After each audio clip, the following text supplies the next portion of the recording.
Chapter 12 of Kenny and the Dragon. One Fierce Beast. The piano continued on, now in time with the weeping cries of Charlotte. Townsfolk began to get up and withdraw from the center arena. Some left the stage altogether. "This is much more than I bargained for," Kenny heard one farmer cry out. "Maybe this wasn't a good idea," he heard another say. I don't need to see this," stammered a third. As a handful of spectators headed up the aisles towards the exit, an enormous fireball erupted from the cave, instantly incinerating the tattered covers and billowing a cloud of hazy smoke out into the amphitheater. The thick, murky smog blanketed the attendees, who could now barely see one another, let alone anything else. The fleeing audience members froze with fright, not sure whether to run blindly, off into the smoke, or stay with the masses. Then a cold, deep, reptilian voice thundered over the gathering. The sound seemed to be coming from everywhere. "Well, well, well, what a reception this is!" Nobody made a peep, as they all were trying to see any sign of the beast in the dense fog. A flapping noise began, and a warm, gusty wind blew the smoke away, revealing the large dragon behind the audience, next to the king's box seats, blocking any escape from the hilltop. Waving his enormous leathery wings, he smiled a jaggedy-toothed smile.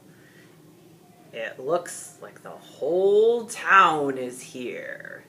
Now this is what I call a smorgasbord," he roared. Graham inhaled deeply and blew a stream of fire straight up into the sky, causing glowing ash to rain down onto the amphitheater like fiery snow.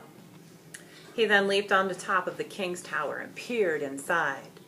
"Harr, let's start with a royal appetizer," he cackled. "Back off!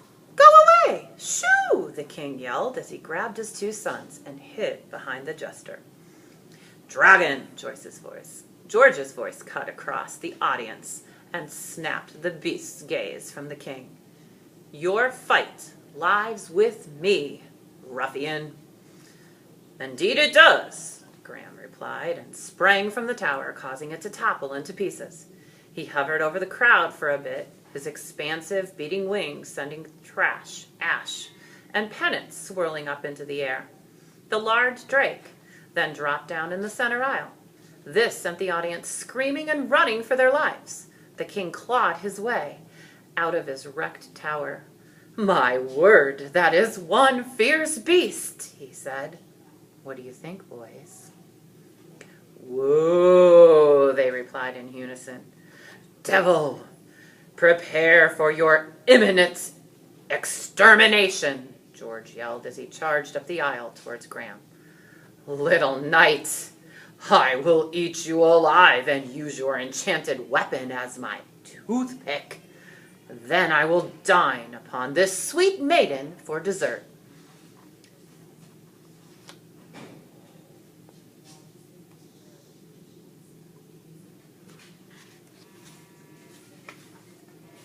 At this, Graham lunged over George, landing square in the center of the battlefield, and ramped about, thrashing his wings madly. The smoke billowed and rolled out in a very dramatic fashion. It wisped and whirled around Kenny's mom as she continued playing away on the piano. "We have to flee, or he'll pick us off one by one," Kenny heard someone yell. "There's nowhere to run." "We're fish in a barrel," another responded. Frozen in his front row seat, old Pop's possum fainted right on the spot. The young lad next to him waved his wooden sword and squealed, "Go, dragon!" "Back off, you foul beast," Charlotte yelled. Still bound to the tree, the feisty gal kicked at the dragon while George approached the arena slowly, pitchfork in hand like a lance. The knight's eyes remained fixed on Graham. No matter where the dragon moved, George denounced, "It's no use. This is your final hour." "We'll see about that," replied Graham. He lashed his tail about and whipped the pitchfork right out of George's hand. It flew up in the air, plunging into the trunk of one of the oaks bordering the cave. Graham bellowed out a malicious laugh as he glimpsed the pitchfork lodged in the tree. With Graham's attention diverted for the moment, George ran behind him and leaped upon his scaly back. He drew his sword and yelled, "Devil, your end is nigh!"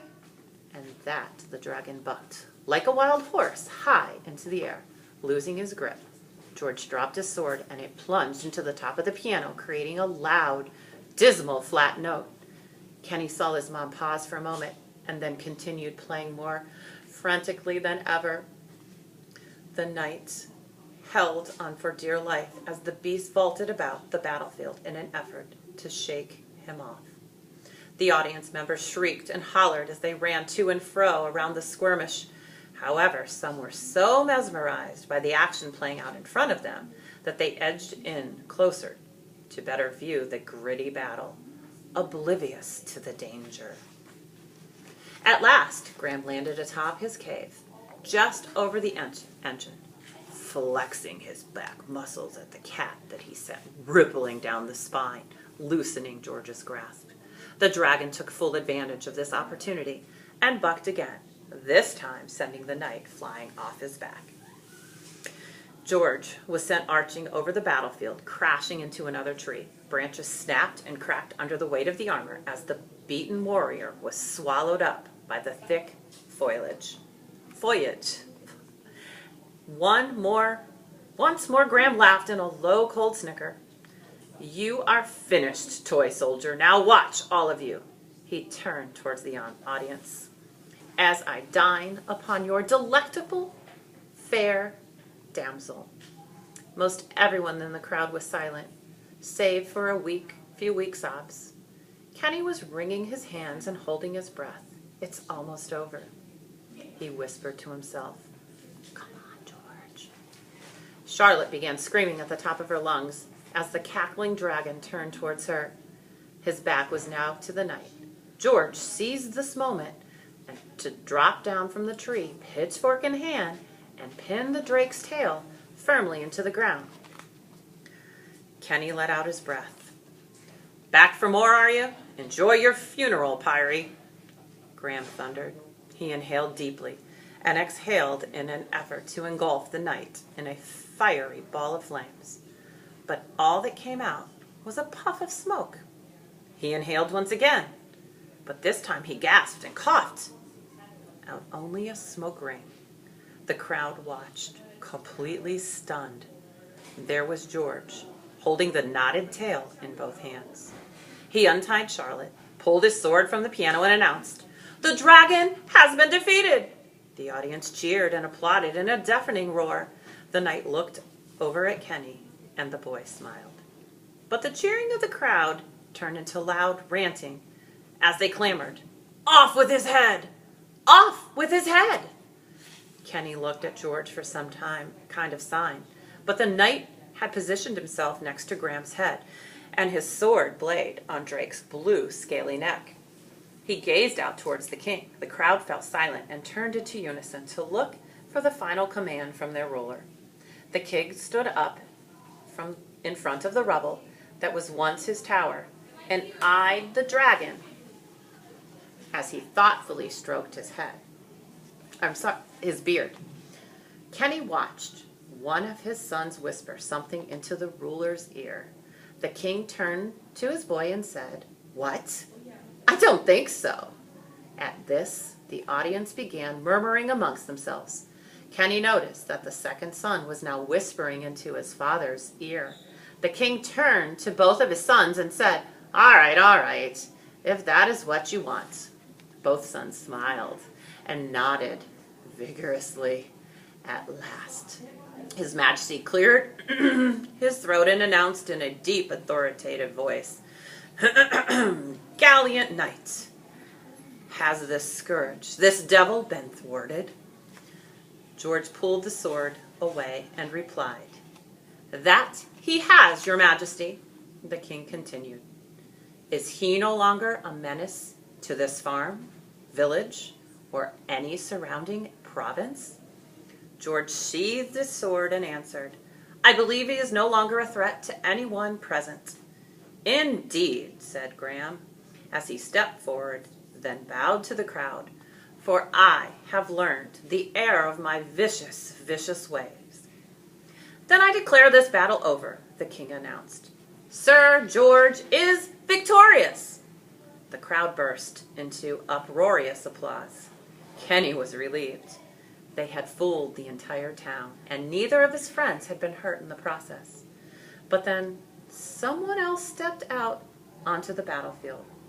For you see, when Graham stood up to take his bow, his tail slid out of the pitchfork, and that did not go unnoticed. Porky's father stormed up, waving his arms madly. "Whoa! Hold on a minute," he yelled. He picked up the pitchfork and held it over his head. The audience oohed. "This whole thing is a joke. It was rigged from the start. The old coot was never going to kill that dragon," he said, pointing at George. He rubbed the tines of the fork. "And this ain't no magical pitchfork. It's just painted gold." Kenny's heart was beating so hard, all he could hear was, "Ba-bum, ba-bum, ba-bum." Scanning the stage, he saw that his mom, Charlotte, and a scowling George were watching Porky's father. Finally, his gaze met with Graham's lemony, glowing eyes. For the first time since he had met on this hill all those nights ago, he saw genuine fear in them. "Now I say we take responsibility for our own, and we finish this once and for all," Porky's father shouted, pointing the pitchfork at Graham's chest. "Who's with me?"